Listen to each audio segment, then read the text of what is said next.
console wars are over. The Republic of Gamers, by the way, it's not a real place, we looked it up, it made me kind of sad, rejoices in jubilant glee as PC players and Xbox players, and PlayStation players finally find peaceful unity. NVIDIA chips will soon be shipping with their own passport, somebody fixed a GPU with a Nokia phone, and Microsoft revived Clippy, and it is terrifying. Someone successfully modded a 5090 Founders Edition card, and someone also unsuccessfully modded a 5090's Founders Edition. But what's most important is that MSI built a signalRGB card. Are you ready for the truth? You can't handle the truth. It's time for Meta PC's news. Let's go. Last week, we celebrated the first Blackwell wafer being produced right here in Arizona. Well, as it turns out, in a bold move that we're gonna lovingly call Operation 3 Lefts, the Arizona-produced wafers still need to get shipped to Taiwan for advanced packaging before NVIDIA can actually do anything with them. Look, making GPU chips, it's pretty hard, Phil. Yep. We tried it in the break room, and all we ended up with was burnt corn tortillas. Phil, I told you it wasn't gonna work now. I was optimistic, okay? Now, obviously, to move things to the US, there are a lot of pieces that go into the graphics card. So Blackwell chips still need to be packaged in Taiwan, regardless of them being produced here. Full chip production won't happen. It's gonna take some time. It's not happening right now. TSMC plans to outsource packaging to Amkor, which is building facilities here, so it's coming, but expected to begin around 2028 for the volume packaging in the US. We're still gonna need to build a ton of factories here. Absolutely. The main made in the USA claim right now refers only to the silicon fabric. The actual wafer. Wafer, yeah. My goodness, the supply chain for semiconductor, it's a long road. They're not just coming from Taiwan, they're going to Taiwan, then back from Taiwan. And then back, and then here, and then back, and then in someone's jacket, Jensen's jacket on a plane. My NVIDIA card is more well-traveled than me. It is. That's one, yeah, it's been everywhere. Why travel when your card has it? Respawn Simulator Battlefield made an announcement that absolutely nobody saw coming earlier this week. A free-to-play Battle Royale. Oh, it's finally here. That's right, everyone's just try it gateway game mode is titled RedSec. It's an interesting name, isn't it? And since you're watching this on Halloween, you've probably already tried it out. So I want to know from you, is it good? Is it fun? I wish I could be playing it right now, but I'm doing something better. I'm hanging out with you, wonderful subscribers. You're subscribed, right?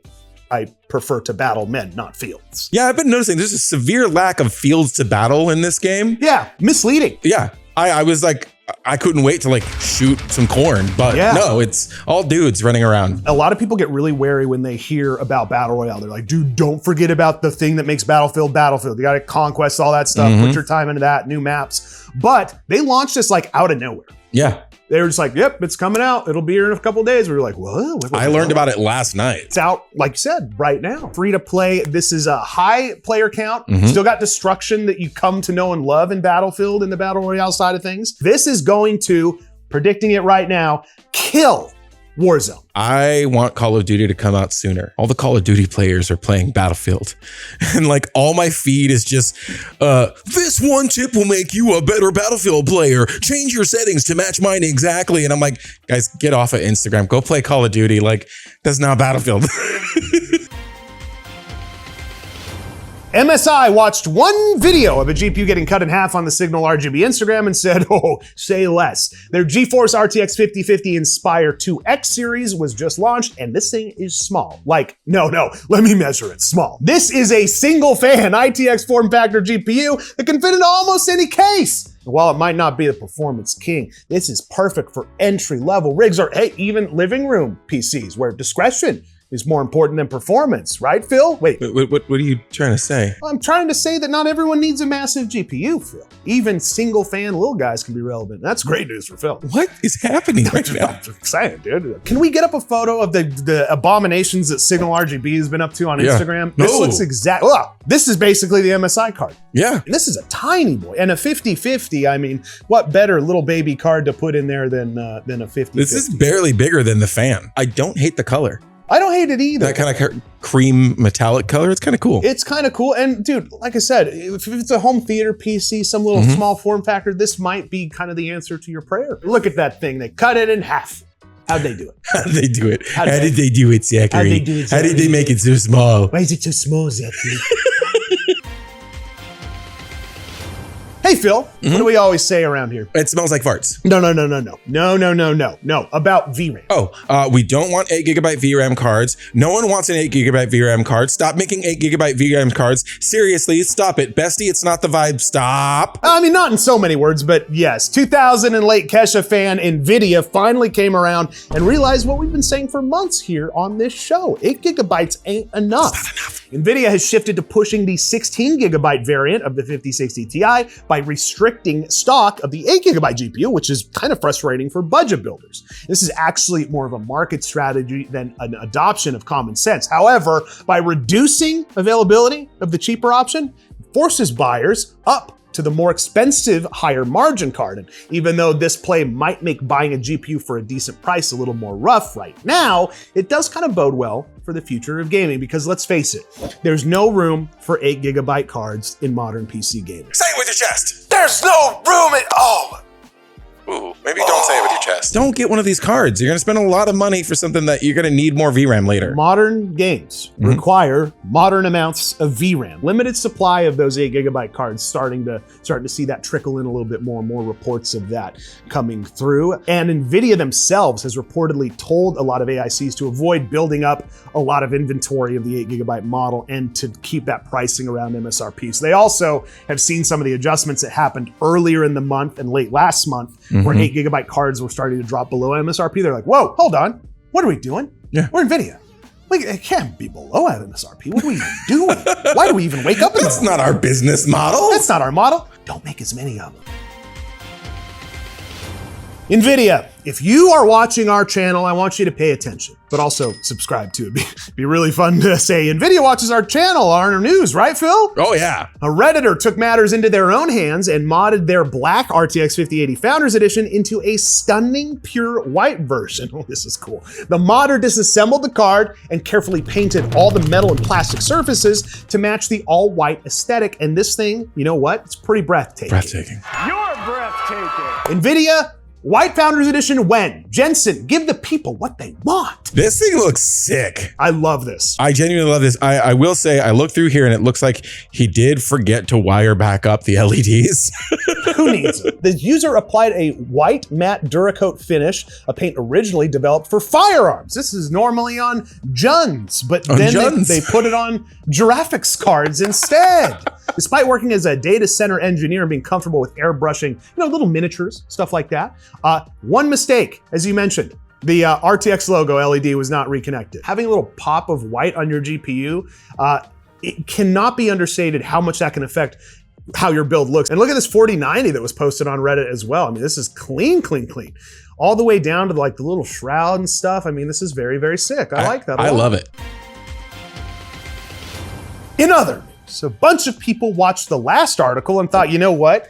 I could totally plasti dip my Founders card. Well, if you have a 5090, then guess what? We've got a message for you. Do not mess with it. GPU repair gurus at Northridge Fix were sent 2 5090s for service after they were water blocked. Upon tearing those down, they found out that there's a big lack of spare parts, and what's probably more important, a unique and fragile design. Apparently, the internal design of the Founders Edition shroud houses a ribbon cable connector that is easily damaged when you're disassembling the card. You're tearing it apart, which is necessary when you're doing water block installation. And because the Founders Edition is proprietary, guess what? No replacement parts. That means you make a simple mistake and it turns your $2,500 card into a brick.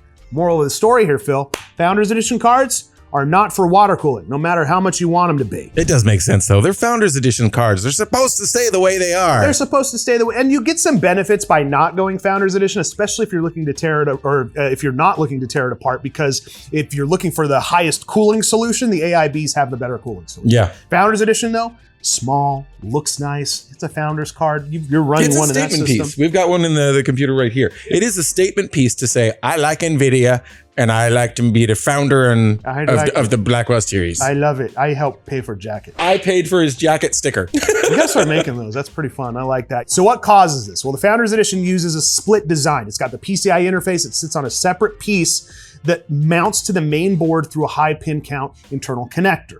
When you try to put it back together and reassemble the card, a pin on that connector, you could bend that, which is what happened in this case, and another one broke off entirely. Card powers on, but no display output.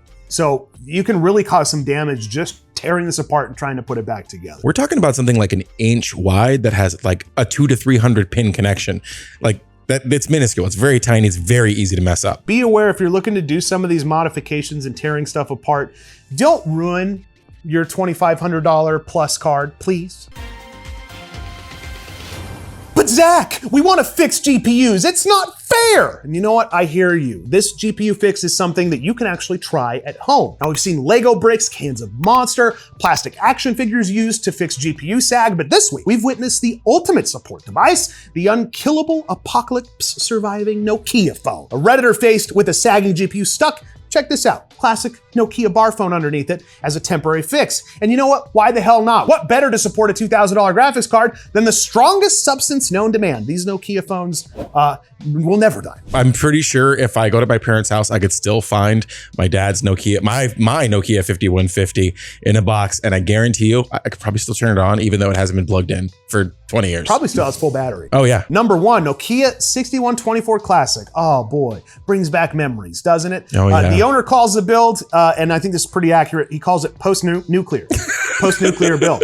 One thing is for sure, the GPU is gonna bend before that phone does. 100%. Let's look at some fun sag brackets, shall we? Oh, yeah. We've got Lego, that makes a lot of sense. Lego is a classic, because you can really adjust the height. Even some 3D printed stuff that you can make up there, some cool 3D, oh, a stick of RAM. I like that one a lot. Why not? More Lego. You're seeing a theme here? Lego. Oh yeah, lots of Lego. Oh, a knockoff iPod. yeah, it's like a knockoff iPad, like a Zune. Some cans of Copenhagen. Guys, have you ever used anything interesting to prop up your GPU or put inside your case? Let me know in the comments, won't you? Want a break from the ads? Well, too bad. It's time for a Meta PCs ad. Guys, we added something very interesting to the site. If you've been looking at the site, you've seen all the great deals on PCs. Well, now we have deals of the week on the ready to ship page. Ooh. These are systems that have been marked down. We've got new stuff that comes with them. Like we threw in some mouse mats, some extra stuff. The great thing about these systems is they ship the very next business day. So if you're looking for a new PC, maybe to play a little bit of Battlefield 6, you want to jump on, play some games with me, we'll find you in the lobby. Everyone that buys a Meta PC ends up in the same lobby. Oh yeah, on Battlefield. That's intentional. We actually set everybody up with a local area. You don't have internet; it's a fake internet. Guys, MetaPCs.com, ready to ship page or do a custom build today at Meta PCs. Now let's get back to the news. Did you know that the opposite of Microsoft Office is macro hard on fire? What? Did you know that? No. Does anyone miss Cortana? Anybody? No. Can't let it go, and we promise it's good this time. Giant Microsoft is bringing back the idea of a virtual assistant, but this time it's called Myco. My gosh, this is Microsoft's new AI companion, marking the revival of the on-device virtual assistant concept after retiring Cortana. Now, instead of trying to fix the old, they're wiping the slate clean for a fresh start in the AI war. Stop trying to make fetch happen, Microsoft. Died long ago. Was that a Mean Girls reference? Yeah, it's a Mean Girls reference. Love Mean Girls. We've been asking forever, bring back Clippy. Yeah. What's wrong with him? Nothing. Why does it look like that? Why does it look like that? And then is it Myco? Because it's Microsoft. I think it's Myco, like Microsoft. Looks like a starburst that you have left in the sun. Yep, 100%. Yeah, the little gloomy blue star that's like, existence is pain and we're all gonna die. That kind of that cute little feller. Yeah, that's Miko or Myco. Yeah, and it probably will at some point tell you that we are all going to die. It's basically a rebrand of Copilot at this point. And it's got some live stuff too, which I'm really interested to see. It has this learn live mode, and it apparently turns it into a tutor that can guide you through lessons using visuals and interactive whiteboards and all that stuff. We'll see exactly how that works. Also, there's something called Real Talk that lets Copilot challenge incorrect assumptions rather than just agreeing with you. So now I think, hasn't ChatGPT had this forever? Yeah, the deglaze mode was added since 4.0. Like, we also got Copilot Health, which is your new doctor, apparently. It references Harvard Health and can help you figure out what's wrong with you. So that's kind of fun. So it's basically Google. Yeah, it's Google. I've been misdiagnosing myself on WebMD for decades. I don't need this blob to do it. I have the right to misdiagnose myself, thank you. I want to get it wrong, dang it.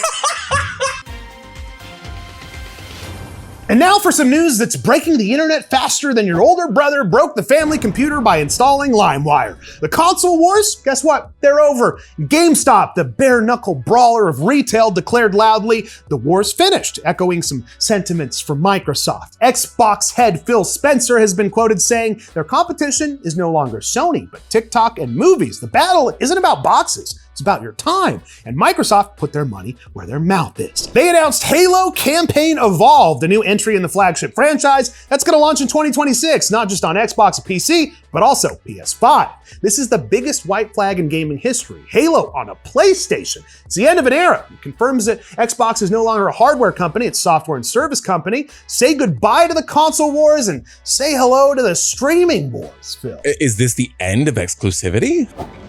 For my dead body. Microsoft is saying, you know what? We've got this banger franchise. It would be a shame if we couldn't bring it to everybody.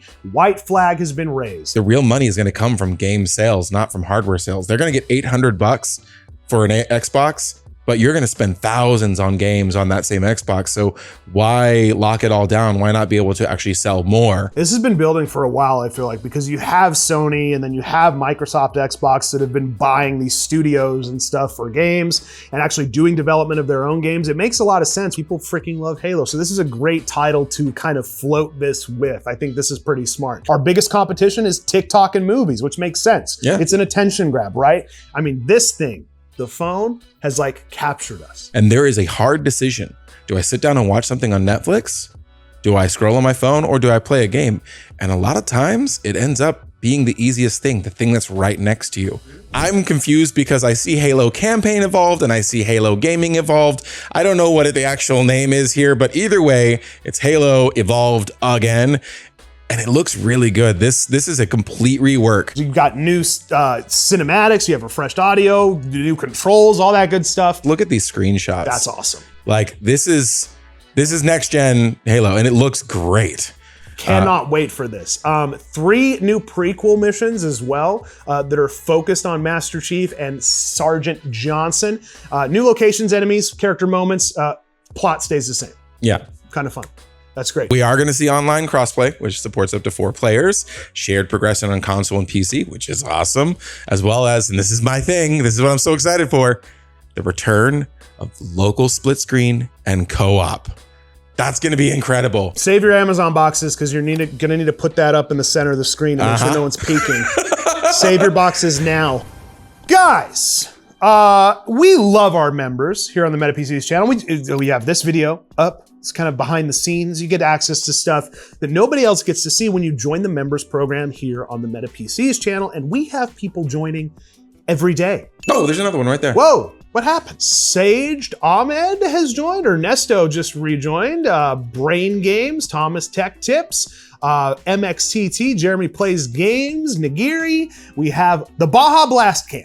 Again, always. He's always here. We love that. Such a good support. Papple, that's you. That's me. Wango Patrick, he works here. He has 5 subscriptions under the same account. Why does he keep getting more? I don't know how he even did that. That's pretty crazy. Coyote, Odin, oh my gosh, look at all these guys. Thanks for joining the members program. You get access to content that nobody else gets to see. Thank you so much. All right, guys, that's gonna do it for today. Thank you so much for watching MetaPCs News. I'm gonna immediately leave here and go play Battlefield, Battle Royale. What's it called? Rage Sex? What is it?